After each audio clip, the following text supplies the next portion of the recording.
Like your ears, Joe? Oh, wait, those aren't yours. Oh, I know. Couldn't. Yeah, I like it when you show up, Fillmore. You're one of the few people that can't make bald jokes, to my disfavor. So how are you? I'm doing well, thank you. I said, how are you? And thank you for coming to Charter Review. Yeah, well, I have a couple of opinions I would like to share with you. We would like to hear them. Yeah. You want them now? Yeah, well, your public comment, and our first item of business is public comment, so you're up. Oh, okay. Wow. All right. You're the entire public for this particular session. No one else is here yet. Well, maybe you should send out a freebie of some sort. I don't know. Yeah, we had the public hearing. We had people. I was very pleased, actually. It was a really good conversation. Okay. A couple of opinions, as I've said.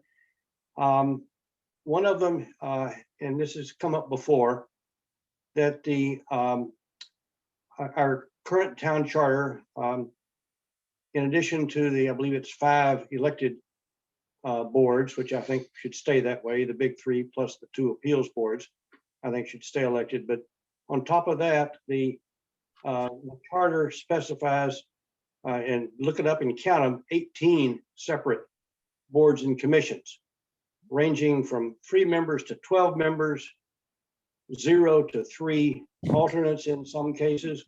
Right. I think that's pretty archaic.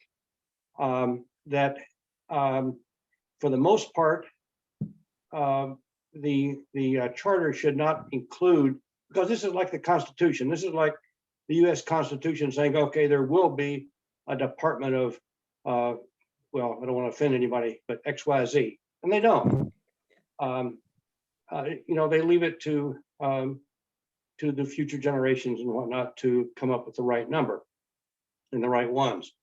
I would suggest that perhaps of those 18, that maybe certainly, well, not certainly, but maybe the Police Commission and the Planning and Zoning Commission are extremely important to the town, and they should stay in the charter as mandated, but I'll leave it up to you all. But the others, not saying that they're not good and hardworking and so forth, most of them, but I think they should be controlled by ordinance. That there should be an ordinance that says, okay, there's this commission and so forth, because the way they're set up now in the charter, God knows why they picked the number 12 people for a couple of those boards back in the day. You have to ask Wes Horvath. He probably wrote it down with his quill pen someplace. But, it needs to be. Fillmore would say that if Gus was on. I would tell you. I said you would say that even if Gus was on, you would say that. Oh, absolutely, absolutely. That all the rest of these, I'll say 16 of the 18 should be controlled by an ordinance. And if you look at them, I won't go through all the details, but a couple of them I think are probably haven't met in years. Yeah. Decades. And a lot of them, you don't find people for. So it's there's no need for those to be in our town's constitution. So I think you all should pay attention to that and do that. We had when we did a charter book group, and we all read sections, and that was one of the things we noticed was how many are actually charterized. Yeah, exactly. Sense. Probably if you were all in a group having that nice reading, I've probably got a few laughs. Okay. Couple. Okay. Another general thing you might want to look at is there are several places in the charter that have monetary limits. And inflation does happen. And maybe this was last approved during Scarpatti's time. It's got to be a dozen or 15 years ago. So you might want to take a look at updating some of those dollar numbers that are in our Constitution. And again, the U.S. Constitution doesn't have dollars in there. It gives authorities hither and yon around the government, but you're not wedded to something which requires a constitutional amendment to do this, that, and the other. Thinking of that, I have a Another- question for you on that point. Sure. Would you consider a percentage a better use versus a set dollar so that as things move, that would move with it? Yeah, you could do that, or you could put a limit in that's upgraded every 5 years by inflation, or do something. Okay, Something so we're not having this same conversation 15 years from now. right. Gus and I will be here in 15 years and we'll still be arguing about it. Another a little more probably contentious is I am not in favor of a town manager form. I know there's been a lot of chatter about that.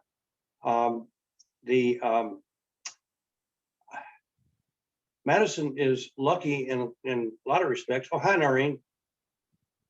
Madison is lucky in a lot of respects in that we have a large number of people who have had a lot of experience in managing and leading.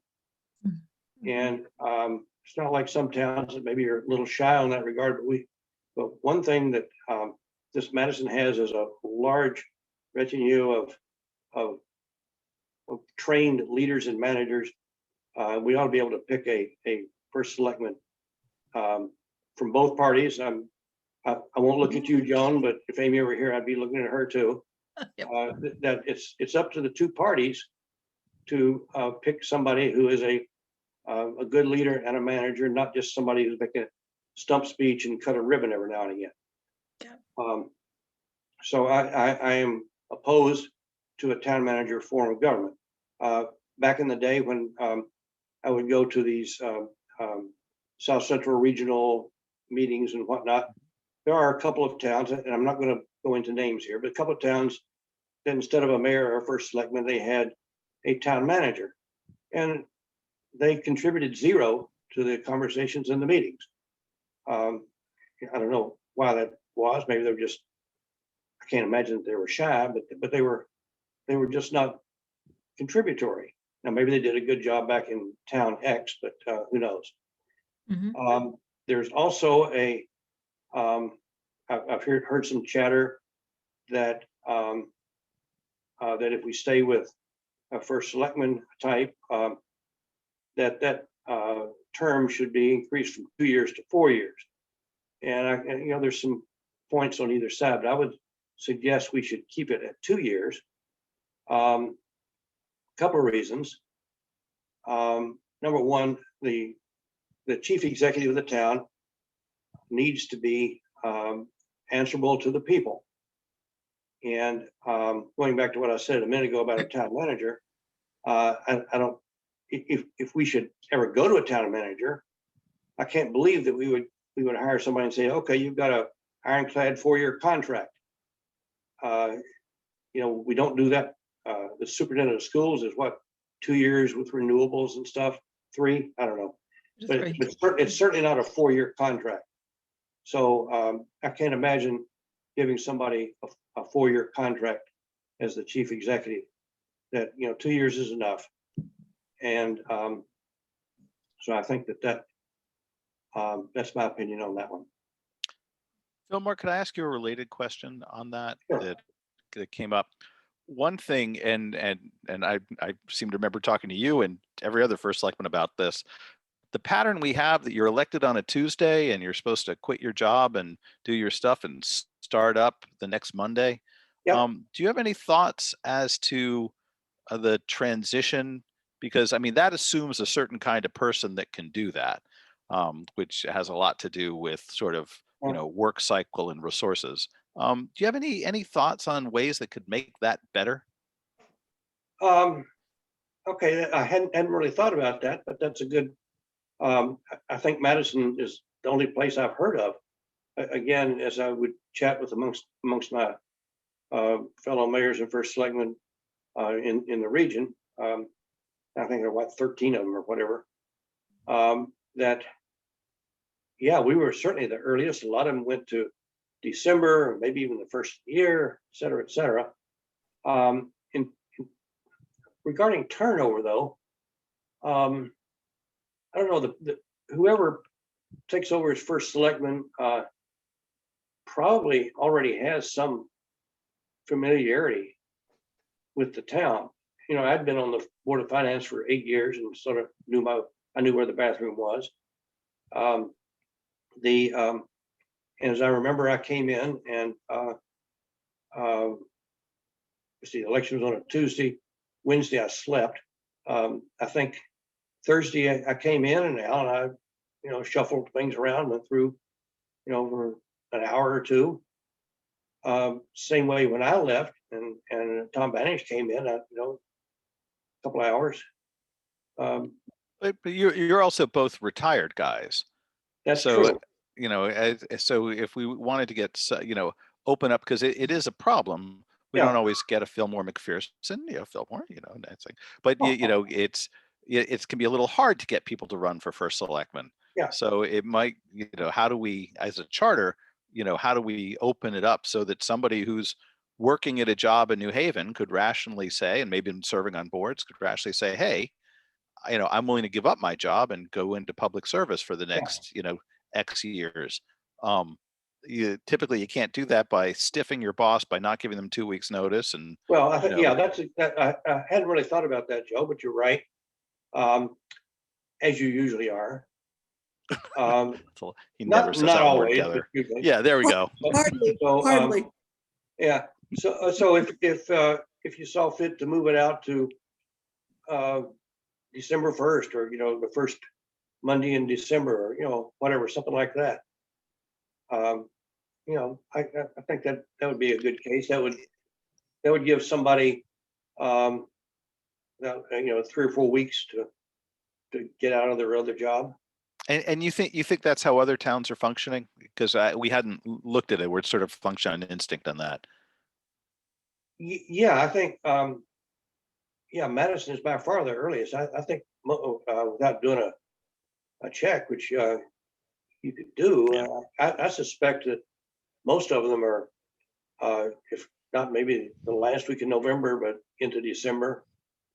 If not, I think isn't City of New Haven, I think it may be January 1st. I don't know. But, you know, that's a whole different, we're not New Haven. Thank goodness. But yeah, I think you could make a good case for moving it out. May I just interject something, Joe? I think this is an important topic, this turnover, because, you know, I don't know what year they did it, but the Board of Finance decided to bring the first selectman's salary up to a range that we could really, more people could try to do. I did that actually. That was near the end of the Joe term. So yeah, and you did, and I asked for my back pay, and nothing happened. Yeah, I know. We had to wait to get you out of the way so we could increase it. Jesus, otherwise you'd never leave. How many pensions do you actually want, Fillmore? Always one more. So anyway, I just think that the turnover right now, I remember years ago, we had a young father, I'm talking 30 years ago, a young father, last name was Phillips, and everybody was excited about this new young man that wanted to be first selectman. And he only lasted one term because he couldn't support his family. So now you've made that change. And I think because of that, we're getting people that are still out working. And Joe, you're right on. We need to make, give them they can give a notice. They can make arrangements. I'm sure Peggy had issues with daycare. Just so many different issues. She wasn't working, but she had to, you know, she had to make arrangements to have someone to take care of her children. I thought that was a good point. Yeah, so I really think it's something we should be looking at. That turnover just the following Monday is just, and I'll tell you, I think it will be better for the staff also. I think to have more of a transition that they, you know, the admins, you know, goes out and new people come in, and it's done in a better order than we're doing it right now. Because it's like you flip a switch and everything's different.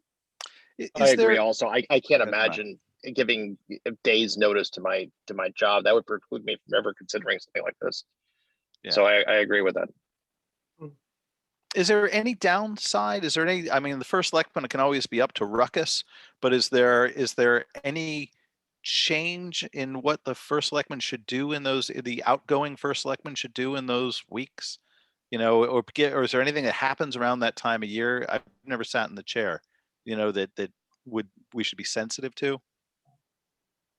Right. Mm, It's the finalizing of the budget. That may be the Yeah. only, in the CIP, but that might be able to be a joint process then.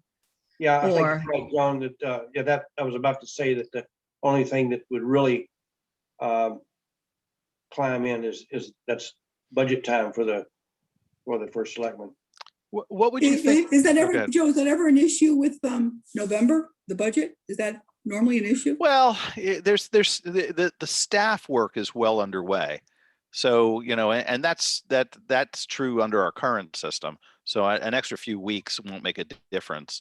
The presentations and kind of the hard, board process triggers, after the first of the year. I guess the only thing I was thinking about after a public hearing is, what if we introduced a context where the incoming first selectman became we come up with a term, a non-voting member of the board, so they could at least sit on. Oh, yeah, that's a good point. Ex officio. Yeah, they sit in. I know I was coming with emeritus, but that's on the way out. But they at least they could come in and be part of the discussions. And I suppose if you had a real acrimonious relationship, that could be kind of ugly, for someone who lost. But on the other hand, it would encourage cooperation, which I think the townspeople would kind of want. Yeah, that's a good idea, Joe. And that way the outgoing person could yell into the microphone, "You stole the election." Yeah, but that we know well that never happens. So Right. that's and certainly you can't keep that up for more than a few weeks. But the Fillmore is one other thing we've talked a lot about, and frankly, I think I've invoked your name a few times. Is the distinction between the overlap between the Board of Finance and the Board of Selectmen's authorities. As I like to say, in the Board of Selectmen role, you can cause a lot of ruckus. On the Board of Finance role, however, if you take a liberal view of your authority, you can ham in a first selectman. Since you're one of the few people who've sat on in both chairs, I think it's you, me, and Al, if I'm not mistaken. Is there anything? Any guideline you'd have in ways we can clarify what the Board of Finance should be doing around the budget process and what the Board of Selectmen from your perspective? Well, I think I don't know that I was ready to talk about this. Well, you can and come back anytime, Fillmore. Yeah, thank you. The charter is pretty clear that I think that is the way it's been interpreted, is that the Board of Finance has a lot of financial authority, that the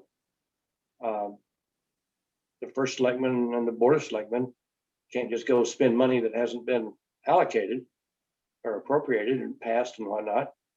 And I think that's probably a good double check, a good check on things. So I'm not really sure exactly what the problem might be. Well, one example stands out. If I recall correctly, in a dispute between the Board of Finance and the Board of Selectmen, back when I was still sitting on the Board of Selectmen, there had been a move to restrict individual expenditures from an account based on an understanding of what, whether something was being spent, correctly. It was the town engineer at that particular time.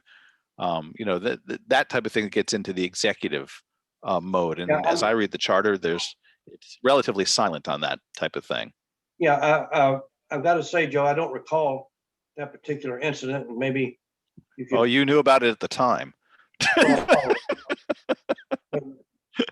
May I bring up an incident that you both were involved with, and those of you who are new to this process would understand why this dilemma keeps coming up.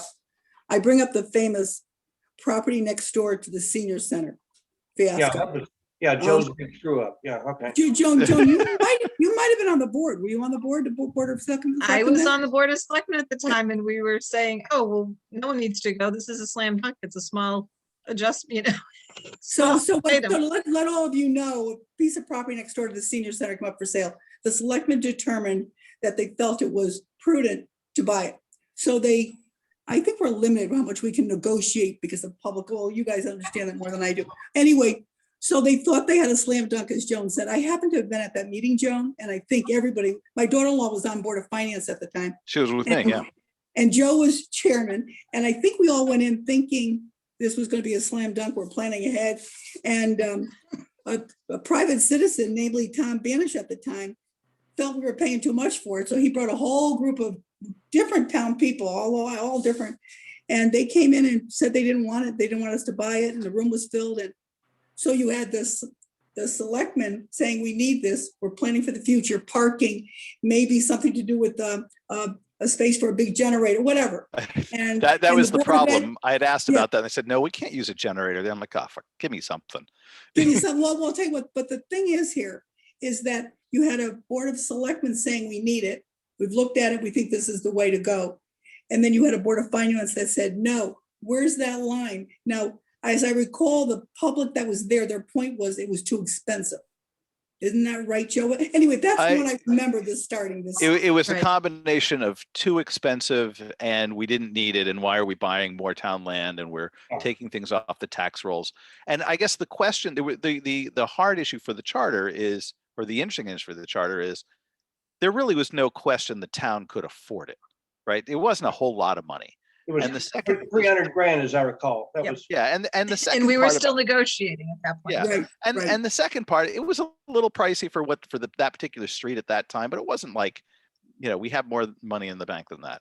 And then the second issue around it was, was it, there was really no question that it was in kind of the realm of valuation. It wasn't like you're spending $1.5 million for a neighborhood where things could go for $200. It was in zone.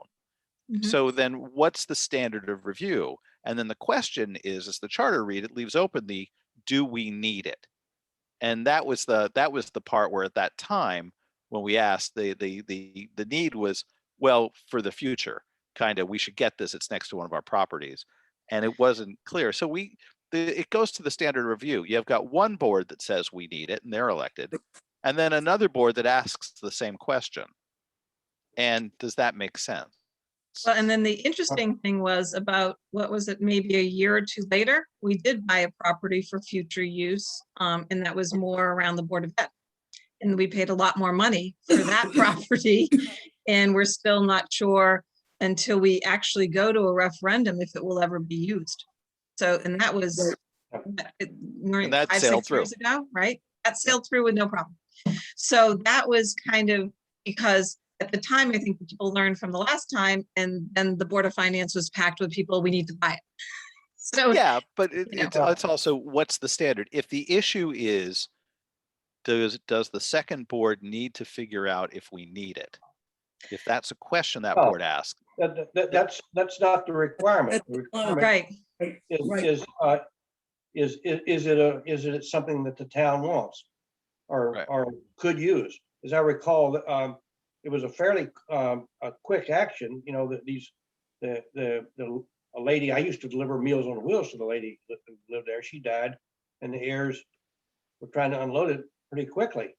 And it's not like we had drawings already done or, plans, et cetera, but it was an adjacent property. And I remember somebody said, oh, they'll probably just use it for bocce courts or something. yeah. And, Well- that became, and the problem that the Board of Finance had at the time was that they treated, and this is my view of it, is that they treated the 15 people that Tom got in there, they treated it like a town meeting. They said, gee, nobody wants to buy it. Look at all these people who are yelling at us. Nobody wants to buy it, so therefore we won't buy it. You yielded to the make-believe miniature town meeting. but I think that one of the things that has to be clarified here, just because the Board of Finance would say yes, it was still going to go to a town meeting for a full Yeah. vote. Excellent point. And And that's that's- where the debate could have happened. And that's where the stretch, so for the being on the Board of Selectmen at that time, our thought was, okay, we have the money. It's not a big hit. the Board of Finance should pass this through, and then we can have the debate as to whether or not the town wants it and needs it in the full legislature, which is, the town meeting. And because the Board of Finance said no, it never got to that level. And that's been several types of properties that this has happened to in the past, and that's well, certainly for the schools and the library, right? There's a lot of this is one sort of penny slice next to it, but that's also the methodology for many large projects as well, where the Board of Finance has the ability to scuttle years of work for a library proposal, or others, things that they will be presented. And one of the nice things about the bigger purchase, you get people to come out. Town's going to spend $10 million. People are coming out. right. Well, while we have Fillmore, is there anything else you?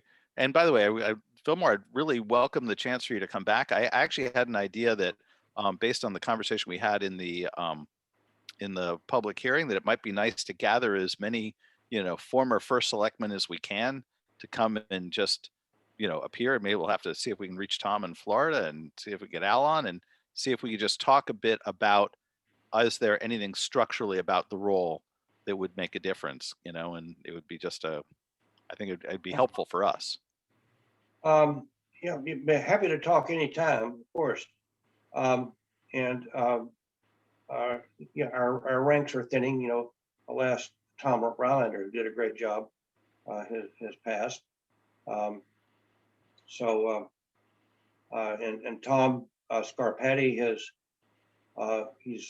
I know he sold his house. I assume he's moved someplace. I don't know where. I saw his house, listed in the source, as a sale here a few weeks ago or a few months ago. Noreen, you might know where he went, but anyway, he's gone. So, you're probably stuck with Gus and me and Al. But yeah.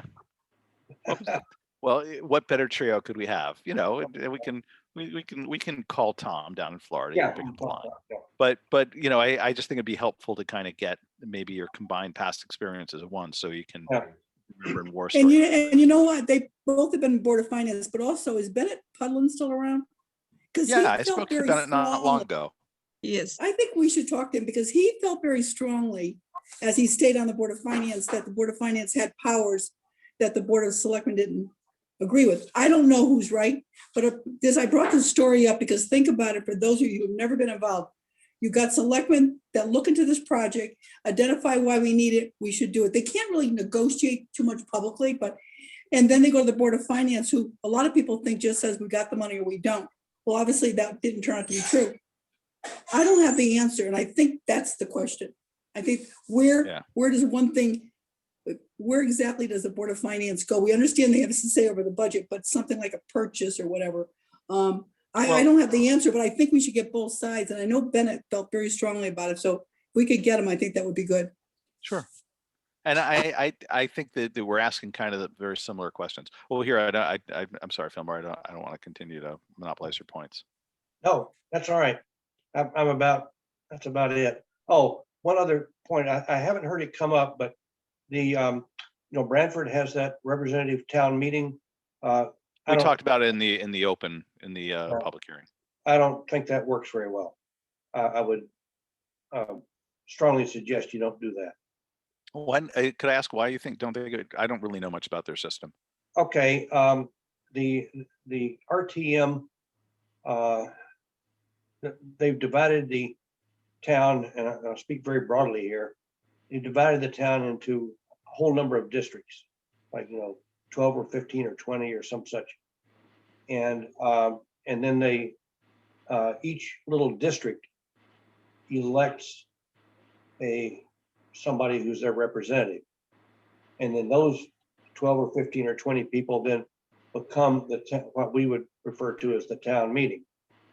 Now, in truth, I think what really happens is the both parties are out trying to scrounge up somebody who will run for the board for North Rocklanders or whatever it might be.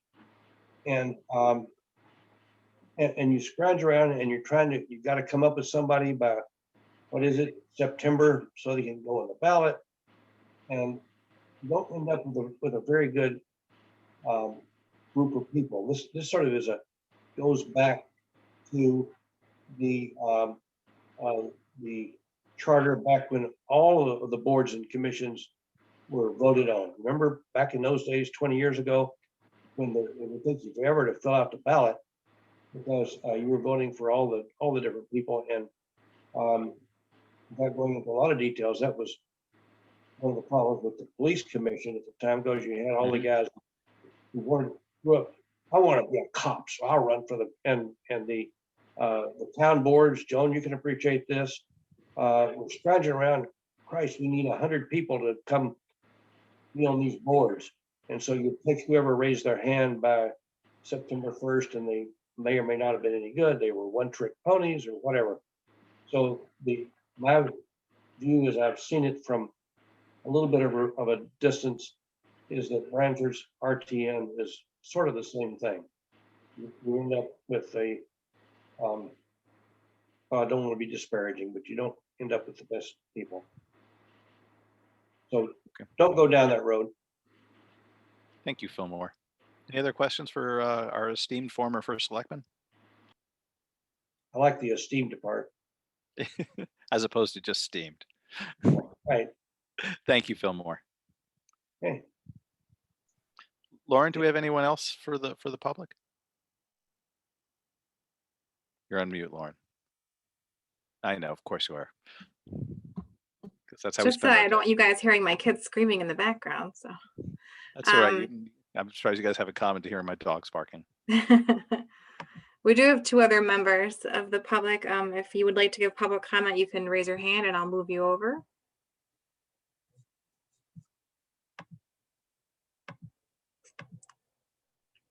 They're not raising their hand, so I think we can move on.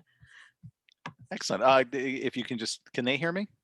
Yep, they can hear you. Oh, good. So just so you know that we'll go for public comment again after our session as well. So it comes at the beginning and the end of the meeting. Excellent. So I think the first thing is the approval of the minutes. Yep. Noreen, you're muted. Okay. Moved. Second. Any questions or comments on the minutes? All in favor? Aye. Okay. And Lauren, I'm sorry, I'm having trouble locating my agenda. What do we have next? I also do not have it open, so let me go look for it on the homepage. In case I don't feel so bad. No.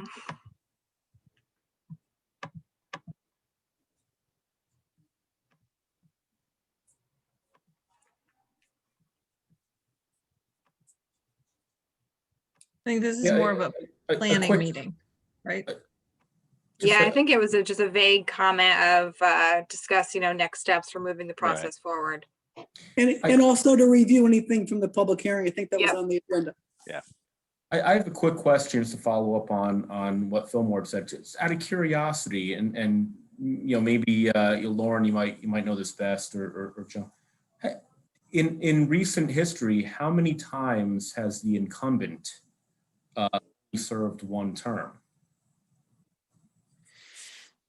I think if I count backwards, Al, and then before that, I think it was David LaFemina. Mm-hmm. And before that, I don't know, because when I moved into town, Tom Rylander, I think, was first selectman. Yeah, Tom Rylander served 8 years, and then Dave didn't run a second time. He had gotten involved with a campaign, a national campaign. He didn't run again. And then I know Scarpati was 6 years. Fillmore was 6 or 8. I can't remember. 6. He was 6. 6. Al was 2 years, and Tom was 4. But that's in the last 25 years. You can see 30 years. So I do think the issues about looking at the first selectman, so we can encourage more types of people to run. I think it's a pretty fair criticism that we've ended up with a lot of older retired people for a lot of years, because that was the only thing we could have. And then we expanded the salary, and that's helpful, but we need to we need to address the structure so we encourage people to do it. Yeah, because you mentioned the transition time, and I think certainly the 1 week transition time limits the pool. But I also think the term length, I think that might limit it as well. Yeah, I think it's a lot to give up your job for a job that you know is 2 years, particularly if you're at a certain point in your career. But then Fillmore makes a counter proposition of, yeah, but who gets a long-term contract these days? But maybe it's 3 years worth. I mean, I guess for our purposes of this meeting, how do we want to, maybe we should take just a few minutes and talk about the issues we heard in the public hearing, and that was clearly one of them. Yeah. Right. That engendered more conversation than division between the Board of Selectmen and the Board of Finance, which I was impressed with. I mean, so I think, and please anyone chime in. I think the 3 issues were the structure of the town meeting. We had the conversation about the terms, which really I think was the most prevalent, and then we had conversations about the staff of town hall, whether it should be a town manager or something approaching it. Is there any other large issue? And I think the way we structure the appointed boards and commissions was another one to look at as well, I think, right? Yeah, providing that third lane, Right. or maybe really making that the only lane that goes into the Board of Selectmen, so we can encourage more access without the political process being a hindrance. We could definitely take a look at what other towns are doing. I have no idea. I know Tom Scarpati brought in a third lane. I just don't know what's happened to it. But I know because there are people that don't want to go through the parties and don't want to be in a party. But I don't know what other towns are doing. That would be worth looking into. The CCM might be able to help us with that.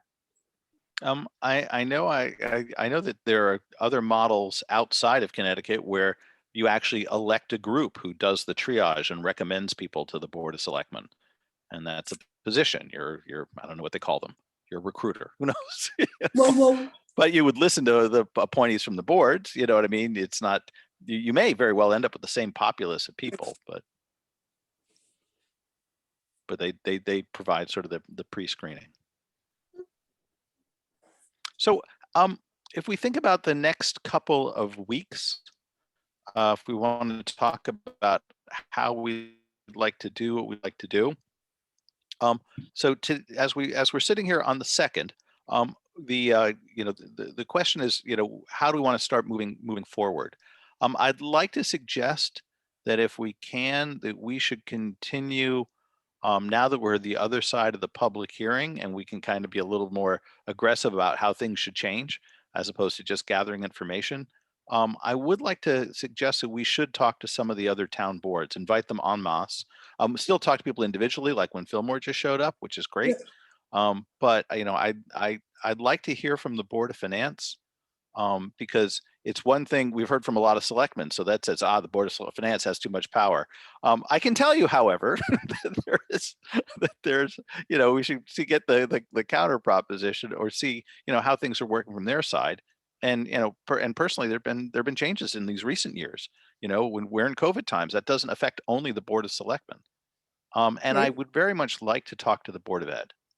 I think those aren't, I don't want to stop there, but I'm kind of thinking those are our next 2 stops along the way. But what do you think? I think one comment is that I think it's nice to frame things as not what's horrible and needs to be changed because it isn't working, but what are areas for improvement?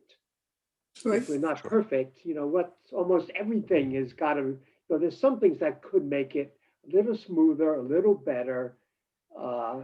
So anyway, I would just frame it like that, not just asking everyone, what's intolerable these days. That doesn't answer your question, Joe, of course, but I would just throw that out. No, I think that's absolutely right. Bob, I was thinking of, I agree with you. I was thinking about what Bruce Wilson said, and it wasn't in the minutes. I thought it was one of the best things said. He said, make sure you identify the problem that you're trying to fix. And I think that was wise words for us. And I would just suggest, I don't think when the government group, the pre-charter group met, they did much work with towns that have been town managers and now have flipped back. And I know I've spoken to the first select woman of Stratford, and she'd be happy to be on our call for us. Now, she's been the first selectman or mayor. I guess it's a mayor now. That's what made it a mayor. Mayor, I think she's in her 4th year. But we might want to talk, because I thought the government group was going to speak to her, and they never called. So I think we should find out what changed. Do they like it? Do they, I think it'd be a good conversation. Her name is Laura Hoydick, mayor of Stratford. I think she would be able to help us at least come to one of our meetings.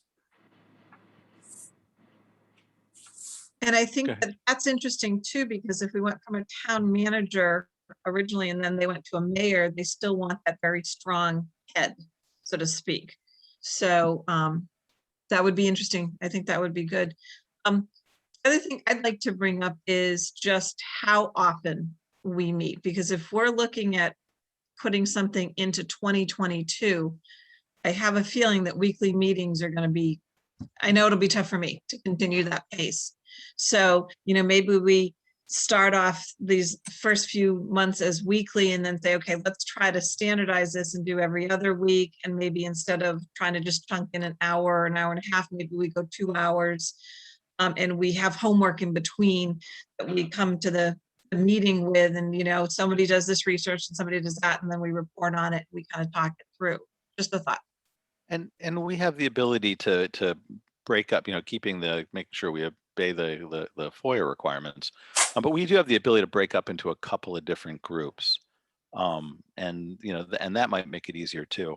I was thinking as a meeting schedule, at least for the next couple of weeks, that we would meet next week, either with a group or maybe just start to talk more among ourselves, because there's also a big body of information that Lauren's provided to us just on sort of the style committee, right? We have the corrections and errors commission. I thought maybe we would take off the 16th and then reconvene again on the 23rd. So we would then meet. That would give us we will then met every week for a month, about 5 weeks. Take the 16th off, meet on the 23rd, probably the 30th, maybe take the 6th off. I was thinking that maybe that might be a way to kind of work it as we put together what we need for an agenda. Is there anything that would conflict with those Tuesdays, Lauren, that you know on the town calendar?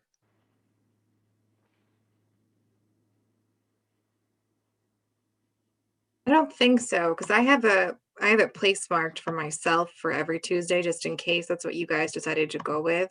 Mhm. And I don't have anything else. So I think this time on Tuesday works, but I will just caution that we are getting some conflicting information from the state as to what will happen when the executive orders are expired in April, that first week of April. And it may be that towns are mandated to start holding in-person meetings again, or mandated to hybrid meetings. So that might impact meetings going forward, because it would mean that some portion of your meeting would have to be available to the public in person. And we only have so many meeting rooms that follow social distancing or that allow for any type of social distancing. So I think having a schedule from now until the first or second week of April is completely feasible, but just understanding that there might be a huge monkey wrench thrown in there in April. Well, so why don't we then plan on the near term, 2/9/23/30, and we'll plan not to meet that first week in April, and then we'll see what happens. Okay. Does that sound good? Okay. And then so it seems to me that I'd like to spend some time just going through some of the information we have in the past, government studies, the what will now be the Lauren documents, as we'll refer to them going forward later when the Smithsonian grabs them and immortalizes them. And then I'd very much like to hear from finance and ed. So those are the things that I've got. Is there anything else that's more pressing? Sound okay? So if that's the case, what I'm going to propose to do is reach out to Jean, see if she's available on the 9th, and then we'll reach out to Galen and see if the Board of Ed could maybe do the 23rd. And- Tuesdays are Board of Ed's meetings usually, correct? That's the problem there. But I Right. think, can we meet, like, rather than just Jean, the whole Board of Finance? Oh, I was Do no, I once- was going to reach out to for the whole board. Right. And if they can come the 9th, great. If not, we can spend the Yeah, we night can say, discussing. here's the 9th, 23rd, or the 30th. You want to come any one of those? Yeah.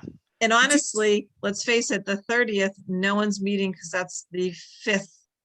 Maybe we can get Board of Ed then because it's the 5th week of the month and nothing happens in the 5th week of a Good. month. Ah, Look at that. Joan, do they meet every single Tuesday?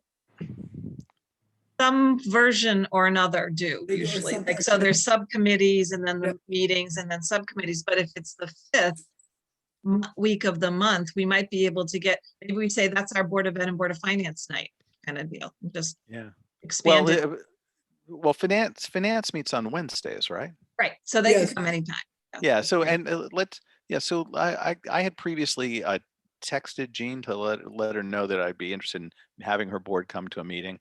So let's see if maybe we could get them next week or the 23rd, and then let's leave the 30th open for our hopeful Board of Ed, and we'll Lauren and I'll start swapping notes out. We'll see how it's there, and whatever meeting we don't have somebody, I think I'd like to spend time reviewing sort of just the charter as potentially amended.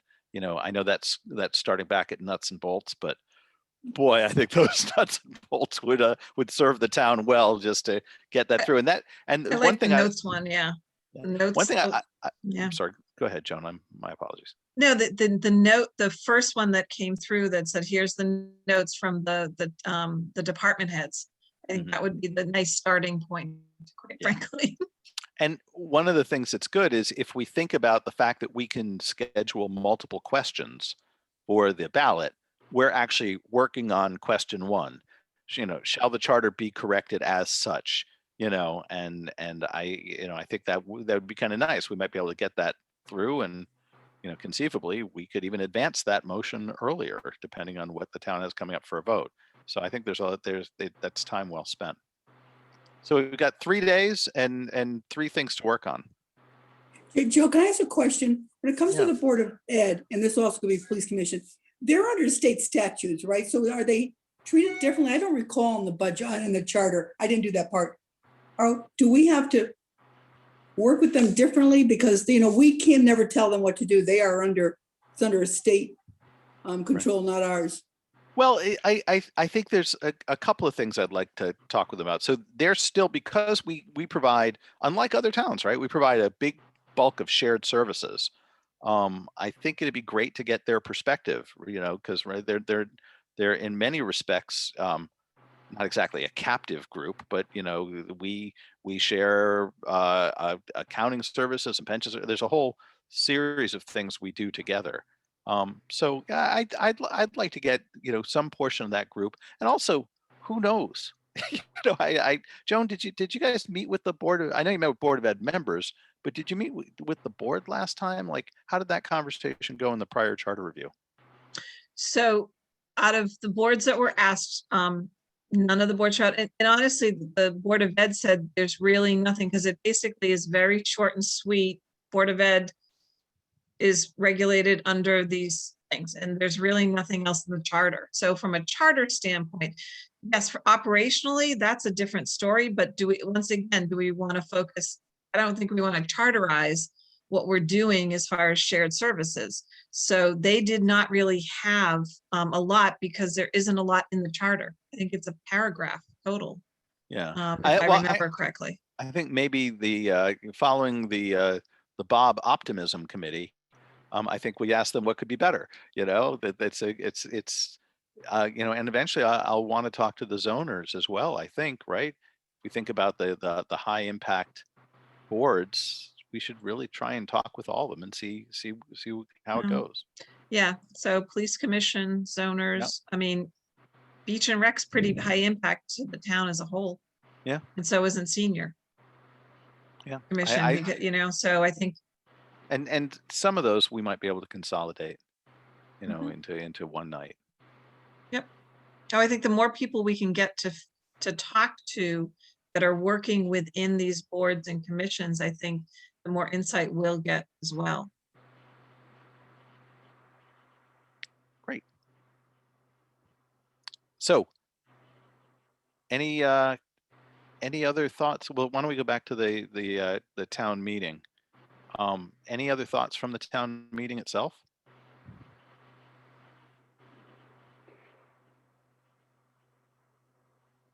I just have a question. Would we consider that a good turnout? Was that, when we look back at the historically, is it a good turnout? Are you talking about the public hearing, Joe? Yeah. Yeah. Would we, I mean, I think we had about 8 or 9 people, I believe. From a public hearing standpoint, that's pretty good. Remember when we'd have public hearings and we would literally bet to see if there was anybody besides the staff that had to be there would show up. And we would bet What 50 about cents with your or a drink charter? out at Moxie's or something. What about your charter review last time? How was your turnouts? Are we We improving? we had a standard group of people. So the public hearings were fairly well received actually, initially, because there was a little thing that came out beforehand saying we may go to a town manager form of government. So then everybody came in saying, no, that's not what we want. And these are the other things we want to have changed too. But so it was, but they were like, yeah, but we like the idea of an executive, but we don't want a town manager form, which is very different than having an executive along with the Board of Selectmen. So your recommendation is we release something controversial, that we're going to Yeah. open a theme park by charter on Rockland, and then see who comes. That's that. at So the surf Joe's club, put an idea do on it the at the table. surf club, and then we'll get everybody in town coming. How Exactly. does that sound? We'll You condo the want it surf ways club. to get people engaged. Yeah. I Excellent. think having one in person is important. I've talked to people that are on boards and commissions, and some of the old timers really are struggling with the whole Zoom thing. I mean, they're not enjoying that. Anyway, I'm looking forward to the time where we can have people that aren't comfortable with technology like this really. I'm not saying I know that more people will come, but I think we've got to be able to offer it. And I hope something happens in April that we're able to do that. Maybe paradoxically, we'll have a demand for in-person meetings, after everyone is meeting starved. That being said, so aside from those invites for the next 2 meetings, are there other ideas as to how you'd like to break down other issues, or maybe it's something to think about over the next week? Because what probably would, sort of going to Joan's comment, what probably would make sense is once we've gone through, we'll see, maybe the style committee report will require more than one meeting. I think it'll probably engender a lot of questions, frankly, because it's going to force us to read the charter, but read it with corrections. And I think then, we can then see about, do we want to divide up in a couple of groups to work on some of the things, just set the meetings up separately. We could do different sections, kind of, the equivalent of checking yes on underline and cross out, but do it in a group. Do we Or other consider that matters. subcommittee, and is that then a meeting? So is it the would be a question. meeting. If we're meeting together, then it would be a meeting, but it does Okay. mean we can meet twice as fast and at different times. But then I- we have to have somebody here like a Lauren to be there, and that's a stressor. I have to, right? What I'm trying to do is, if we can individually do things in between the meetings so that we're not, we come back as a group. Yeah, we can always break up and do sections like we did before, then bring it back and discuss it together. Right, because then we're doing individual assignments. I think when it comes to the major issues, the big ones, I think we should be doing this together. Yeah. I think that some of the small things are fine. And also, Makes Lauren, thank sense. you for mailing Of or course. emailing all that information. I haven't opened it.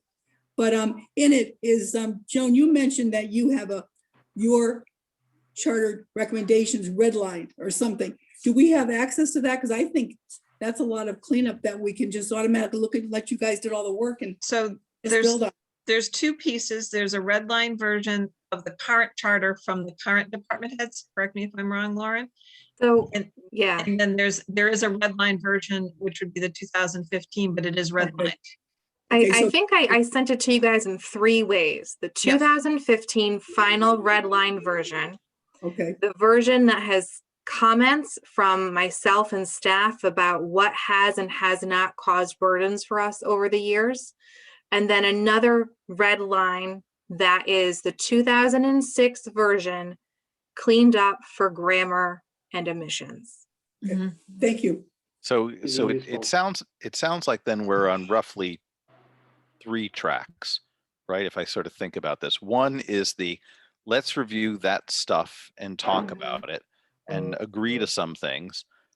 So for the things that are a burden within it, let's identify how we want to talk those issues out and come up with recommendations. And then separately start meeting with, at this point in time, defined groups. I mean, eventually we should break out to volunteers. I would like to talk to the firemen. I'd like, groups that I'm thinking about any group captured in our charter, in our budget process almost, but trying to do outreach in general. So go talking to groups that are functioning and find out what recommendations they may have. So does that sound right? Review issues on the review, talk to people and see if there are issues that we then review. Okay, Does that sound like it's okay? good, Yeah. good. And because I think then you can go with the clean and then you can start saying, okay, here's our question 1. It's a separate question. Here's our question 2. Yep. It's a separate question we can bring to the voters. Here's our question 3 that we can bring to the voters. I would if to the extent we have cleanup and grammar versions, if we can offer that as like a quicker vote at the next opportunity for the electorate, that would then make us the fastest charter review ever. And I feel that that's something we should want. Oh, I see we hit 6. Do we still have members of the public, Lauren? Fillmore has his hand raised. But I think we have to, I don't know if we can do that without the questions afterwards. And also there's several iterations, correct me if I'm wrong, Lauren, that there's public hearings and things like that before anything can even go Yes. to the vote and the Board of Selectmen has to approve. So I think we're laid out of the gate on that potentially. Or even Maybe. Let's see. It's a pretty short question, but we're ahead of ourselves. Let's see what we actually get. Okay. Go ahead, Fillmore. Yeah, this is And Fillmore, I hate to do this. I should have done it before. Your name and address. Joe Blow, Fillmore McPherson, 29 Everett's Lane. Thank you. Okay. You were talking about half hour ago, you were talking, unfortunately you'd shut me out, so I couldn't jump in. That there are only certain joys of being chair of charter review. You were going to call the Board of Finance for your meeting next Tuesday on the 9th. Board of Finance has a budget workshop at 7 o'clock. And if we have to be talking to you between 5 and 6, you might not be the most popular people around. So I think it would be refreshing compared to a budget workshop. Fillmore, this would be energizing and invigorating. well, okay, sure. I don't, but the 23rd, do you have a budget workshop then?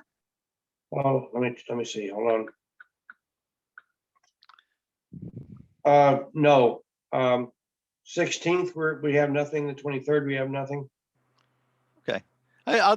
So yeah, I think we've got other non-scheduled work to do, but I would like to. One thing, Fillmore, that may sound unusual to you. You like some of us might have been under the assumption that the charter review could not meet with whole commissions.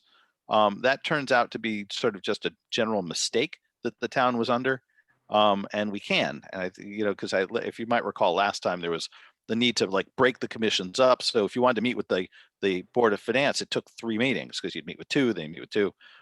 Instead, we can just go ahead and just meet with people. And Yeah, I don't recall taking that stand, but who knows? I don't know that it was you taking the stand. No, it was more of a timing issue. The invitations went out. It was more that some of the boards wanted us to go to them, and it was like, well, this is a charter and we're trying to have it be a charter meeting, not your meeting talking to charter people. So that's where there was kind of a breakdown last time. Okay, I just wanted to bring that semi-conflict up to you. Sure. So I'll shut up.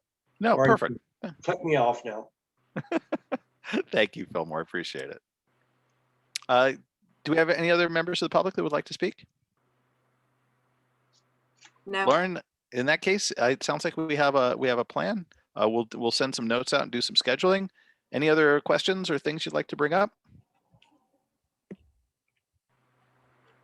Just let Okay. me know if you would like to include having Mayor Hoydick connect with us at some point. That's up to you. I know It's a she'll good idea. It's a try to good help idea. us, but Yeah. Really good idea. she's pretty sharp. Yeah, Mhm. and I think probably there's it's right now our outreach and discussion we just laid out is inward focused, right? Yeah. Where it's within our borders. We should probably put that in the broader context of how do we engage with CCM? How do we look at some of the other towns Mhm. and to see how we do it. One of the things CCM sent me when I asked, or actually I got it through Tom, I think, and I forwarded it to Lauren. My goodness, the thing was 80 pages. Lauren, is part of that in what you sent us? It was a whole CCM thing on the charter, changes to the charter, and I was amazed at how large it was. Lauren, I don't know, I emailed it to you. You know what I'm talking about? I do, and I don't think I sent that, so let me send it now. Well, it might be redundant, so I don't know, but you want to take, I mean, it was ridiculous how long it was. Maybe there's a point where we could break it. Yeah, Right. yeah, let me look and see if I can truncate it at all, so it's not so, so. I think they overwhelming. gave state statutes that backed up what they were saying. I think that was part of the issue. And the other piece of it might be if we could reach out to Waterford because their selectmen are TM and they're more our size versus Hmm. Branford and see how they did it too. Yeah. So if we're going to start looking at just, because that was brought up several times from several people. So Yeah, so maybe the way we should approach this is, have our inward chats, and then let's keep it in mind that at some point in time we'll say, okay, now we're going to do some outward. And Joan, to your point, maybe that's a good occasion where, frankly, we could all do homework. Everyone go and spend some time reviewing a few extra towns, come back, talk about at least what we think we know. And then Noreen, we could bring in some of the people from the town or the mayor you were talking about to actually tell us how it actually works. yeah, that's a I've broken the 6 p.m. line. Are we okay to dissipate? A motion to adjourn. I'll second. We're all seconding. Second, Laura, it's a group second. You're quick, Bob. Oh, And All right. All in favor of adjourning? All right. Thank you, everyone. Thank you, Lauren. thank night, you. all. Bye, Thank guys. you. Discussion, guys. Good Bye-bye. night, guys.